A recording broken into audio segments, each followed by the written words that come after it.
கைசிய those எல்லாம் எப்படி இருக்கீங்க? நான் வந்து தமிழ், கொஞ்சம் கொஞ்சம் ஹிந்தி பேசுவேன். இன்றைக்கி பார்த்தீங்கன்னா ஒரு ப்ளாக் உண்டு. எங்கேன்னு பார்த்தீங்கன்னா இது ஒரு குவைட் கண்ட்ரி. பார்த்தீங்கன்னா இப்படி தான் போகுது நம்மளோட ஃபாரினருடைய லைஃபு, வாழ்க்கை எல்லாம் இப்படி தான் போய்கிட்டு இருக்கு. देखो पूरा पूर्णा वाला गाड़ी मॉडल है। ये कितना साल का हुआ मुझे मालूम नहीं है।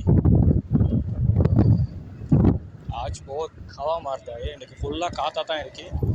என்ன செய்யணும்னு தெரியல. லைஃப் இப்படி தான் இந்த வாழ்க்கை. பார்த்துக்கொள்ளுங்க ஃப்ரெண்ட்ஸ். யாராச்சும் என் சேனலை இப்போ தான் புதுசாக நான் ஓப்பன் பண்ணியிருக்கேன். मेरा नया वाला चैनल अभी क्रिएट करता है. ப்ளீஸ் சப்ஸ்கிரைப் பண்ணுங்கள், அப்படியே லைக் பண்ணுங்கள், அப்படியே ஷேர் பண்ணுங்கள். எனக்கு ஃபுல்லாக சப்போர்ட் பண்ணுங்கள். सपोर्ट करो, लाइक करो, सब्सक्राइब करो. Thank you.